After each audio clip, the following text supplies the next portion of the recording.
경주는 새벽 안개가 유난히 짙은 도시였다. 신라 왕조의 유산이 곳곳에 남아있어 그런지 이른 아침이면 늘 고르하고 신비로운 기운이 감돌았다. 그날도 마찬가지였다.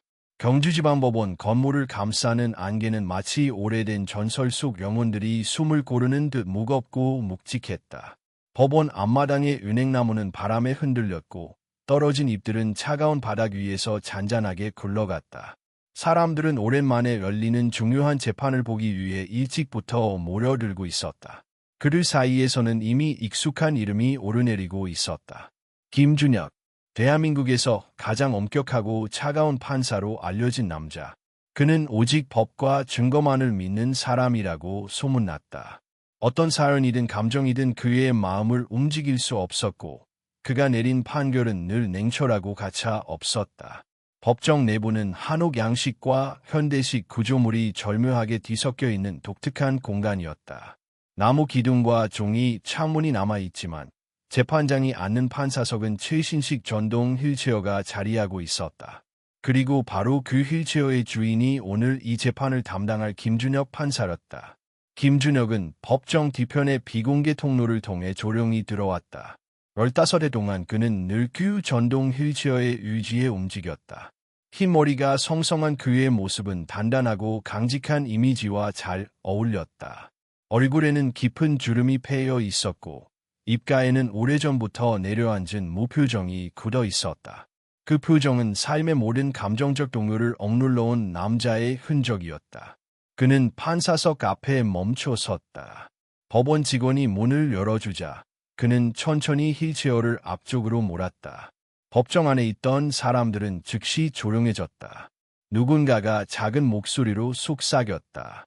김 판사님 오셨다. 오늘 재판 결과 아마 무섭게 나올 거야. 저 보는 감정 없어. 철처럼 굳은 분이지. 김준혁은 아무 말도 하지 않았다. 그는 늘 그랬다. 불필요한 말을 하지 않고 감정을 드러내지 않고 오직 절차와 증거만을 따르는 태도. 그 태도가 그를 유명하게 만들었고 동시에 두렵게 만들었다. 그의 시선은 법정 전체를 스쳤다. 방청석 앞줄에는 기자석이 있었다. 이미 몇몇 지력 신문 기자들이 카메라를 준비하고 있었고 메모지를 꺼내들었다. 오늘 재판은 단순한 절도 사건이 아니었다. 최근 경주와 인근 지역에서 벌어진 악국 강도 사건 중 하나로 사회적 관심을 크게 받은 사건이었다. 하나, 김준혁의 눈빛이 살짝 흔들렸다. 휠체어 위에 덮여있는 억양 곱게 접힌 담요 위로 그의 손이 올라갔다. 손가락이 떨리진 않았지만 일시적인 긴장감이 서린 듯했다. 그는 누구에게도 들키지 않으려는 듯 조용히 숨을 들이켰다. 그날이 다시 떠올랐다. 15년 전 불국사로 향하던 날 아내와 아들 그리고 자신. 완벽했던 하루가 순식간에 산산조각 난 날 트럭이 미끄러져 반대편 차선으로 돌진한 순간 그는 아무것도 할 수 없었다. 금속이 부서지는 소리, 아내의 마지막 비명, 그리고 자신의 다리가 끊어지는 듯한 느낌. 그 후 그는 다시 걸을 수 없었다. 그리고 다시 웃을 수 없었다. 그는 그날 이후 감정을 버렸다. 사랑도, 연민도, 연대도, 어떤 인간적인 따뜻함도. 오직 살아남기 위해 그는 마음을 얼려버렸다. 그의 내면에는 차갑고 단단한 벽이 쌓였다. 많은 이들이 그의 판결을 두고 냉정하다고 말했지만 그 누구도 그의 상처를 이해하지 못했다. 잠시 후 서기관이 그 앞에 다가왔다. 재판장님, 모두 준비되었습니다. 김준혁은 고개를 끄덕였다. 그리고 낮고 단단한 목소리로 말했다. 재판을 시작하겠습니다. 그 목소리는 혹독한 겨울바람처럼 날카롭고 무표정했다. 법정 내의 공기가 곧장 팽팽하게 긴장됐다. 사람들은 숨을 죽였고 피고인은 고개를 숙인 채 양손을 깍 움켜쥐고 있었다. 그의 곁에는 변호사가 있었지만 누구도 이번 재판에서 쉽게 승리할 수 있다고 생각하지 않았다. 김준혁은 서류초를 넘기며 천천히 사건 번호를 불렀다. 사건 번호 2024-1832. 피고인 박동수. 무장강도 혐의. 피고인은 자리에서 일어나세요. 법정 문이 열리고 한 남자가 수갑이 채워진 채 호송관과 함께 들어왔다. 그의 걸음은 무겁고 불안했다. 그는 고개를 숙였지만 그 뒤에 앉아있는 작은 아이의 시선만큼은 피하지 못했다. 김준혁의 시선이 피구에서 아이로 옮겨갔다. 작은 한복을 입은 7살 여자아이. 앙상한 팔과 짧게 잘린 머리. 그녀의 얼굴엔 어른보다 더 깊은 그늘이 드리워져 있었다. 잠시 동안 김준혁은 이유 없이 그 아이를 바라보았다. 그 아이의 눈동자 속에는 설명하기 어려운 힘 같은 것이 있었다. 그는 곧 마음을 다잡고 다시 서류로 시선을 돌렸다. 오늘도 감정은 필요 없다. 법이 답을 알려줄 것이다. 그렇게 스스로를 설득한 뒤 그는 냉정한 목소리로 말했다. 피고인, 혐의를 인정합니까? 법정의 공기가 다시 차갑게 가라앉았다. 박동수는 천천히 고개를 들었지만 눈빛에는 이미 지쳐버린 체념과 절박함이 동시에 서려 있었다. 그는 법정 곳곳을 둘러보다가 결국 방청석 맨 끝에 앉아있는 작은 소녀에게 시선을 멈췄다.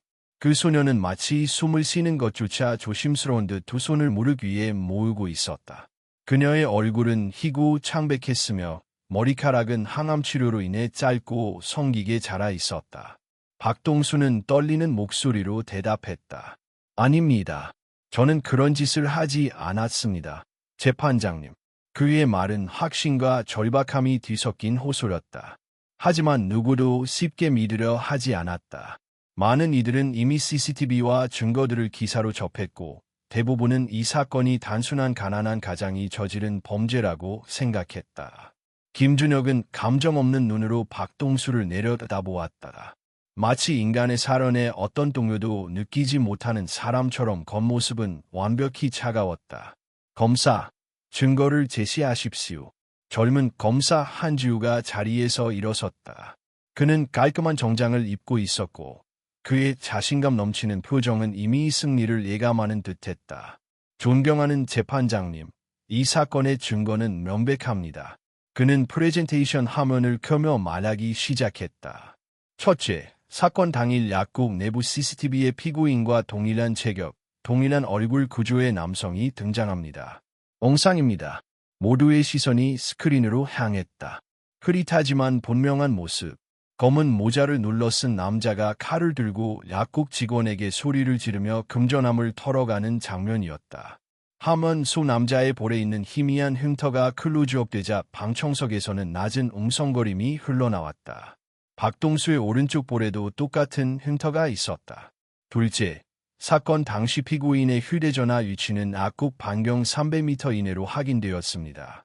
이는 통신사 기록에 명확히 남아 있습니다. 셋째, 총 3명의 목격자가 피고인을 범행 장소에서 봤다고 증언했습니다. 증거가 하나하나 제시될 때마다 법정의 분위기는 더더욱 무거워졌다. 모든 논리적인 흐름은 박동수의 유죄를 향해 가고 있었다. 김준혁은 다시 박동수를 바라보며 물었다. 피고인, 반박할 것이 있습니까? 박동수는 답하기 전에 잠시 눈을 감았다. 그 순간 그는 무언가를 삼키듯 깊은 숨을 들이켰다. 그리고 천천히 입을 열었다. 그날 밤 저는 경주 일곽에 있는 제 대장간에서 일하고 있었습니다. 포항에서 특별 주문이 들어와서 밤 늦게까지 낫을 만들고 있었습니다. 딸아이 약값을 벌기 위해 저는 그 자리를 떠난 적이 없습니다. 그는 손을 깍지며 말을 이었다. 아이가 아픕니다. 예나는 벌써 몇 달째 병원 신세입니다. 약값이 너무 비싸서 조금이라도 더 벌기 위해 야근을 한 겁니다. 저는 약국을 털 이유가 없습니다. 그날 밤엔 제 딸에게 약 먹을 시간이라고 전화도 했습니다. 검사는 곧바로 반박했다. 하지만 증거는 피고인의 주장과 정반대를 말하고 있습니다. 대장간은 외딴 곳에 있어 CCTV도 없고 함께 일했다고 주장하는 외국인 근로자는 연락이 닿지 않습니다. 모든 객관적 사실이 피고인이 거짓말을 하고 있음을 보여줍니다. 박동수는 고개를 절레절레 저었다. 정말입니다. 저는 거짓말을 하지 않습니다. 저는 제 딸을 혼자 남겨두고 감옥에 갈 수 없습니다. 그의 목소리가 떨렸다. 눈가가 붉어졌다. 그토록 강해 보이던 남자가 이제는 무너질 듯 흔들리고 있었다. 그때 방청석 끝에 조용히 앉아있던 예나가 몸을 앞으로 숙였다. 작고 왜소한 그 아이는 재판 내내 단 한마디도 하지 않았지만 아버지를 바라보는 눈동자만큼은 누구보다도 강렬했다. 예나의 마음속에는 늘 죄책감이 있었다. 자신이 아프지 않았다면 아버지가 그토록 고생하지 않았을 거라는 생각. 밤마다 몰래 울면서도 아버지 앞에서는 내색하지 않으려 노력했던 아이. 하지만 지금 그녀의 눈앞에서 아버지는 완전히 무너지고 있었다. 김준혁은 다시 질문을 이어갔다. 피고인, 당신은 전가가 없습니까? 없습니다. 경찰서에도 가본 적이 없습니다. 김준혁은 미세하게 눈썹을 좁혔다. 전가 없는 중년 남성이 갑자기 칼을 들고 약국을 털었다는 것은 흔한 경우가 아니었다. 그러나 그는 스스로 이 모든 감정적 판단을 밀어내려 했다. 법은 감정으로 움직여서는 안 된다. 변호인은 할 말이 있습니까? 박동수의 국선 변호사가 조용히 자리에서 일어났지만 그의 표정에는 이미 패배의 기운이 깃들어 있었다. 재판장님, 피고인은 일관되게 무죄를 주장하고 있습니다. 그는 병든 딸아이를 홀로 돌봐야 하는 가정의 가장입니다. 피고인이 범행을 저질렀다는 직접적인 증거는 없으며 CCTV 또한 화질이 매우 낮아 동일인이라고 단정하기 어렵습니다. 추가 조사를 요청드립니다. 검사는 즉시 손을 들었다. 재판장님, 이는 지연 전략일 뿐입니다. 증거는 이미 충분합니다. 김준혁은 조용히 나무 망치를 두드렸다. 조용하십시오. 그리고 박동수를 향해 시선을 돌렸다. 피고인, 당신의 주장은 이해합니다. 하지만 법정에서는 감정이나 사람보다 객관적인 증거가 우선입니다. 그의 목소리는 냉정했고 방 안의 온도는 더 차가워졌다. 그 순간 예나는 깨닫기 시작했다. 아무리 아버지가 진실을 말해도 어른들은 믿지 않는다는 것을. 증거와 논리가 아버지의 삶을 집어삼키고 있다는 것을. 그리고 그 누구도 아버지 편에 서지 않는다는 사실을. 그날 예나는 처음으로 마음속 깊은 곳에서 심장이 미세하게 갈라지는 소리를 들었다. 아버지를 구할 수 있는 사람은 이제 자신밖에 없다는 것을 깨닫는 순간이었다. 법정은 다시 정막 속에 가라앉았다. 검사와 변호인의 공방이 끝나고 판결만을 앞둔 시점이었다. 박동수는 두 손을 꽉 쥔 채 판사석을 바라보았다. 그의 어깨는 무겁게 내려앉아 있었고 숨소리마저 떨리고 있었다. 그는 이미 알고 있었다. 오늘 자신에게 내려질 결말이 무엇인지.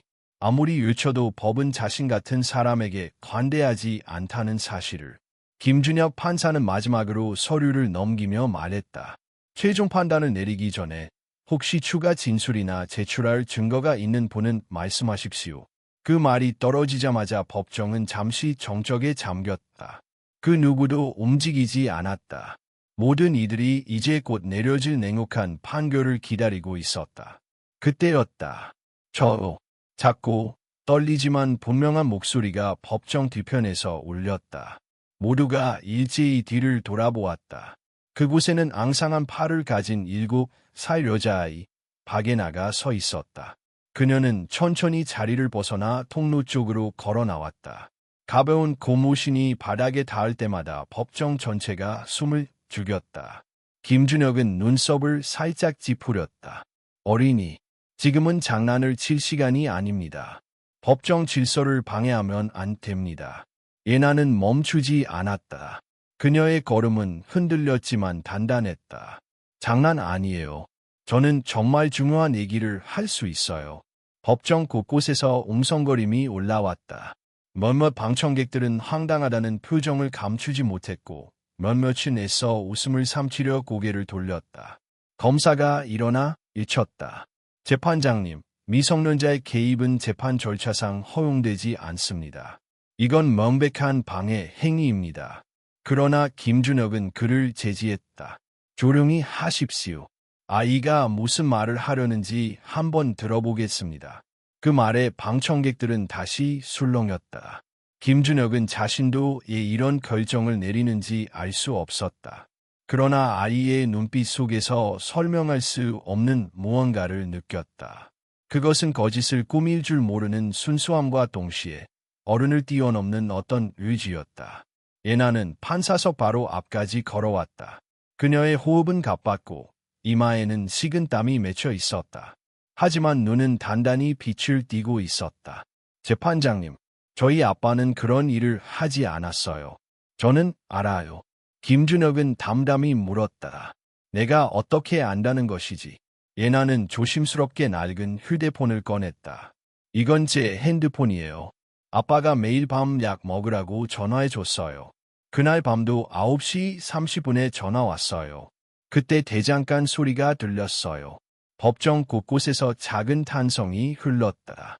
변호인은 깜짝 놀란 눈빛을 보였고 검사는 떨떠름하게 팔짱을 꼈다. 예나는 떨리는 손으로 이어폰 꽂힌 휴대폰을 들어 판사에게 건넸다. 김준혁은 서기관에게 눈짓을 했고 서기관이 조심스럽게 파일을 재생했다. 녹음 속에서는 악한 불꽃 튀는 소리, 새를 두드리는 소리, 풀무지라는 소리가 희미하지만 분명하게 들렸다. 그리고 중간중간 기침을 참는 듯한 남자의 숨소리, 그리고 따뜻한 목소리. 예나야, 라고 먹고 자. 짧고 단순한 한 문장이었지만 법정 안의 공기는 크게 흔들렸다. 검사는 일어나 강하게 말했다. 재판장님, 이 녹음은 사건 발생 후의 시간입니다. 범행은 8시경에 일어났고 통화는 9시 30분입니다. 피고인이 범행 후 대장간으로 돌아가 전화했다면 설명이 가능합니다. 예나는 고개를 세게 저었다. 아니에요. 그 소리, 그 숨소리, 그 풀무 소리는 대장간에 있을 때만 나요. 저는 매일 들었어요. 그러나 법정은 그녀의 말을 쉽게 믿지 않았다. 사람들은 다시 수근거렸다. 저 아이, 너무 어려. 감정에 휘둘리는 거지. 불쌍하긴 하지만 증거는 증거야. 저런 말로 재판을 바꿀 수는 없지. 예나는 방청객의 시선을 느끼고 주먹을 꽉 쥐었다. 그리고 그녀는 모든 이들이 예상하지 못한 말을 꺼냈다. 그리고요, 재판장님, 아빠를 풀어주시면 제가 판사님을 걷게 해드릴게요. 그 말이 떨어지자마자 법정은 폭발하듯 터졌다. 웃음이 여기저기서 쏟아졌다. 어떤 이는 손으로 무릎을 치며 웃었고 어떤 이는 비웃으며 고개를 저었다. 도대체 뭐 하는 거야? 7살짜리가 판사를 고쳐준다고. 저건 완전히 미신이지. 검사는 어이없다는 듯 웃음을 터뜨렸다. 재판장님, 이제 확실하죠? 아이는 극도의 정신적 스트레스로 비현실적 망상을 하고 있습니다. 더 이상 법정을 혼란에 빠뜨려서는 안 됩니다. 김준혁은 짧게 숨을 내쉬었다. 그리고 냉정한 목소리로 물었다. 예나, 너는 지금 무슨 말을 하고 있는지 알고 있니? 내 다리는 의학적으로 회복 불가능하다. 세계 최고 의료진도 틀림없다고 진단했다. 예나는 한 걸음 더 다가섰다. 저는 알아요. 하지만 할머니가 돌아가시기 전에 그랬어요. 저한테는 남들을 고칠 수 있는 힘이 있다고. 저는 병도 볼 수 있어요. 판사님 다리에 아직 따뜻한 기운이 있어요. 완전히 죽지 않았어요. 법정은 다시 혼란에 휩싸였다. 어떤 이는 조용히 중얼거렸다. 무당 집안인가 보네. 예나는 고개를 숙이지 않았다. 오히려 더 또렷한 목소리로 말했다. 저는 거짓말 안 해요. 판사님이 허락해 주시면 단 30초만 손을 얹어볼게요.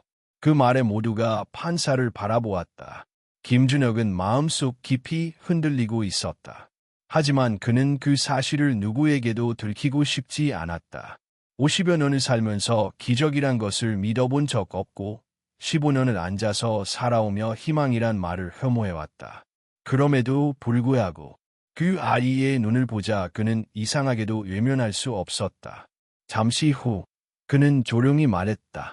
좋다. 단 30초만이다. 하지만 이건 재판과는 무관한 일이다. 그의 말이 떨어지자 법정은 완전히 얼어붙었다. 예나는 고개를 끄덕이며 판사에게 다가갔다. 그리고 그 순간 누구도 상상하지 못한 일이 벌어지기 시작했다. 예나는 천천히 판사석으로 다가갔다. 모든 사람의 시선이 그녀에게 쏠려 있었다. 방청석은 숨을 죽였고 검사는 여전히 불만 가득한 얼굴로 팔짱을 낀 채 앉아 있었다. 김준혁은 휠체어에 앉은 채 고개를 약간 숙였다. 그의 눈동자는 흔들리고 있었다. 그는 스스로를 다잡으려 애썼다. 모든 것이 말이 안 된다. 그러나 그럼에도 불구하고 지금 이 순간만큼은 규칙과 질서 바깥의 세계가 존재한다는 듯한 느낌이 그의 가슴 한가운데를 파고들고 있었다. 예나는 조심스럽게 판사의 무릎 위에 손을 올렸다. 그녀의 손은 작고 차가웠지만 어느새 땀이 배어 있었다. 그녀는 눈을 감고 입술을 달싹였다. 따뜻해지세요. 풀리세요. 생명이 다시 흐르세요. 그녀의 목소리는 너무 작아 법정아 누구도 정확히 들을 수 없었다. 그러나 분위기는 분명 달라지고 있었다. 어떤 이들은 조롱을 멈추었고 어떤 이들은 이해할 수 없는 불편한 감정에 휩싸였다. 그때였다.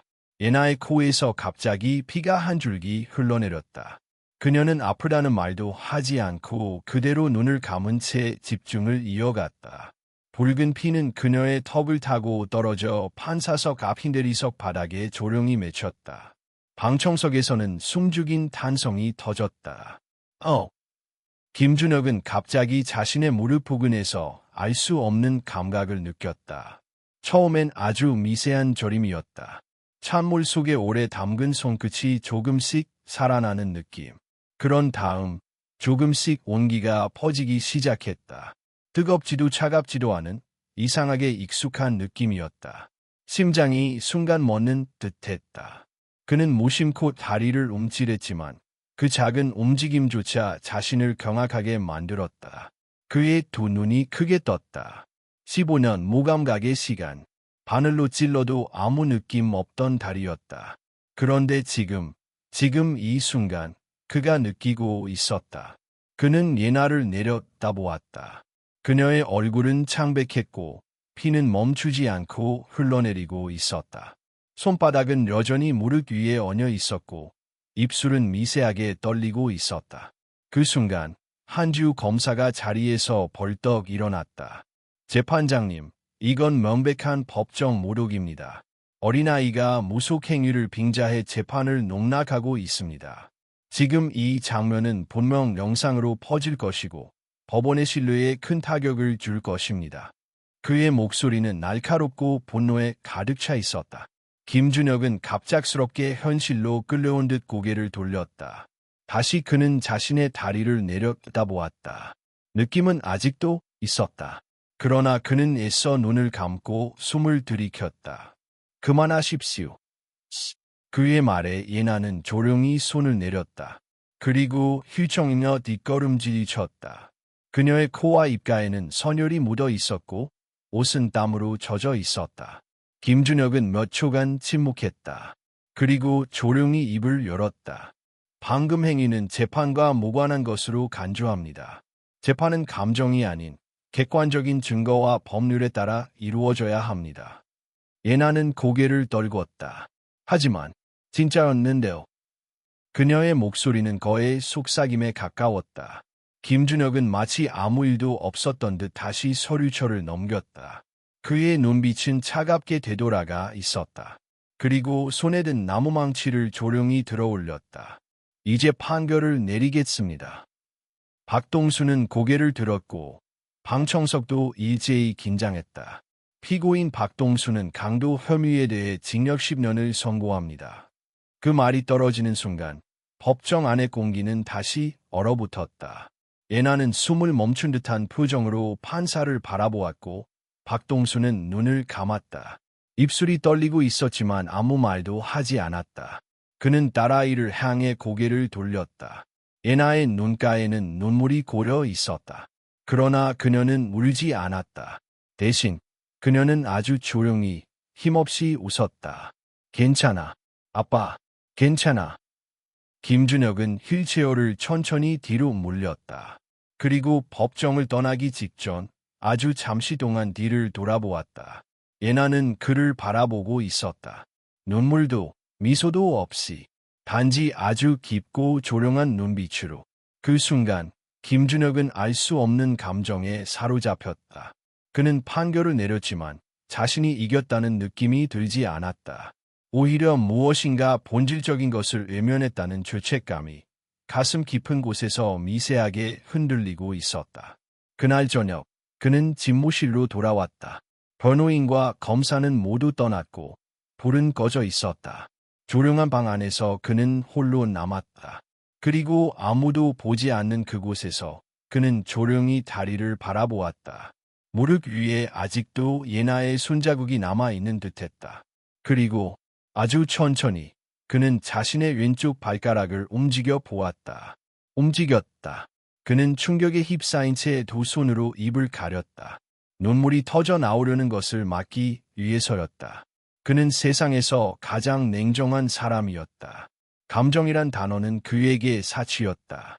하지만 지금 이 순간만큼은 그는 완벽하게 인간이었다. 그날 밤, 김준혁은 법원 건물에 홀로 남아 있었다. 창밖은 어둡고 비가 내리고 있었다. 빗소리는 일정한 리듬으로 유리창을 두드렸고 사무실 안은 숨소리조차 들리지 않을 만큼 정적에 잠겨 있었다. 그는 전동 휠체어 위에 앉은 채 천천히 손을 무릎 위에 올렸다. 아직도 그 자리에는 무언가 남아있는 듯했다. 열기가 아니었다. 감각의 회복도 아니었다. 그것은 설명할 수 없는, 그러나 분명히 존재하는 자녀 같은 것이었다. 예나의 손길이 남긴 무언의 울림. 그는 한 번 더 발가락을 움직여 보았다. 움직였다. 확실히, 분명히, 스스로의 유지로. 놀라움, 경이로움, 두려움, 모든 감정이 한꺼번에 밀려왔다. 그는 오랜 시간 동안 억눌러왔던 숨을 크게 내쉬었다. 그리고 조용히 중얼거렸다. 이게 대체. 그 순간 책상 위에 놓인 전화기가 울렸다. 그는 멈칫하다가 수화기를 들었다. 네, 김준혁입니다. 전화기 너머에서 들려오는 목소리는 낮고 조용했다. 판사님, 아이가, 박예나 양이 방금 병원에서 의식을 잃었습니다. 그는 순간 말을 잃었다. 어떤 상태입니까? 의료진이 말하길 의식불명 상태입니다. 혈압이 급격히 떨어졌고 출혈도 많았다고 합니다. 심각합니다. 전화가 끊겼다. 그는 수화기를 내려놓지 못한 채 한참을 멍하니 있었다. 예나는 무너졌고 자신은 일어섰다. 그의 가슴 깊은 곳에서 묵직한 통증이 밀려왔다. 이 감정은 죄책감이라 부르기엔 너무 생생했고 안타까움이라 하기엔 너무 깊었다. 그는 조용히 휠체어에서 몸을 일으켜 보았다. 떨리는 다리를 앞으로 뻗자 믿기지 않게도 몸이 일어났다. 오래전 잃어버린 감각들이 다시 살아나고 있었다. 그는 천천히 한 걸음씩 방을 걸었다. 서투르고 불안정했지만 분명히 걷고 있었다. 눈물이 흘렀다. 처음으로 그는 울었다. 아내와 아이를 잃었을 때도, 자신이 불구가 되었을 때도 울지 않았던 그가 지금 이 작은 소녀 하나 때문에 울고 있었다. 그는 다시 전화를 들었다.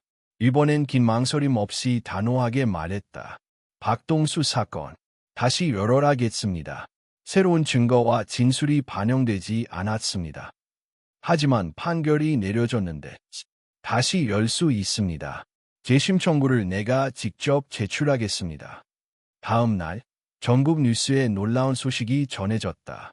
김준혁 판사가 박동수 사건에 대해 재심 청구를 직접 제기했다는 것. 법관이 자신이 내린 판결을 번복하기 위해 움직이는 일은 전례가 없는 일이었다. 인터뷰 요청이 쇄도했고 언론은 온갖 해석을 내놓았다. 누군가는 그를 비난했고 누군가는 찬사를 보냈다. 그러나 그는 단 한마디도 하지 않았다. 그는 병원을 찾았다. 박예나는 중환자실에 누워 있었다. 온몸에는 수많은 관이 연결되어 있었고 그녀의 얼굴은 창백했다. 옆에는 아무도 없었다. 친척도 친구도. 그는 조용히 침대 곁에 다가가 앉았다. 한참을 말없이 바라보다가 조용히 속삭였다. 내가 다시 걷게 된 건 내 덕분이야. 그런데 너는 아직 깨어나지 못했구나. 그는 주먹을 깍 쥐었다. 기적이 있었다면 그건 내가 아니라 나였어야 했는데. 며칠 후 박동수의 재심은 공식적으로 접수되었고 재판부는 추가 조사를 명령했다. 그의 결백을 입증할 수 있는 새로운 정황들이 발견되기 시작했다. 예나가 제출한 녹음 파일은 전문가 감정 결과 실제 대장간에서 발생하는 소리와 일치하는 것으로 드러났다. 그리고 그로부터 정확히 한 달 후 재심 결과가 발표되었다. 박동수는 무죄였다. 그날 김준혁은 직접 판결문을 낭독했다. 그는 단상에 서서 조용한 목소리로 말문을 열었다. 법은 완벽하지 않습니다. 때때로 법은 진실보다 절차를 우선시합니다. 그리고 그 틈에서 무고한 이가 희생될 수도 있습니다. 그러나 누군가의 믿음이 그 무너진 틈을 메꿔줄 수도 있습니다. 그는 고개를 들어 방청석을 바라보았다. 가게나 그 아이는 재판과 상관없는 한 명의 방청객이었습니다. 그러나 그녀는 이 재판의 중심에 있었습니다. 그녀의 믿음은 내가 예면한 진실을 다시 보게 만들었습니다. 방청석은 숨죽인 채 듣고 있었다. 감정이 북받친 박동수는 고개를 숙이고 어깨를 들썩였다. 김준혁은 마지막으로 말했다. 그 아이는 아직 깨어나지 않았습니다. 그러나 그녀가 뿌린 씨앗은 우리 모두의 마음에 자랐습니다. 판결 후 김준혁은 병원으로 돌아왔다. 예나의 병상 앞에 조용히 앉았다. 이제 아빠는 자유라. 내가 그렇게 믿었던 대로. 그는 예나의 손을 잡았다. 그 손은 여전히 작고 차가웠다. 시간이 흘렀다. 예나는 끝내 의식을 회복하지 못했다. 장례식은 조용히 치러졌다. 아무도 모르게. 그리고 소녀의 유골은 그녀가 좋아하던 작은 꽃밭 옆에 묻혔다. 김준혁은 매년 그 자리를 찾았다. 그리고 그곳에 작은 나무 표지석을 세웠다. 거기에는 이렇게 적혀 있었다. 진실은 언제나 보이지 않는 곳에서 자란다. 그리고 누군가의 믿음이 그것을 빛으로 이끈다.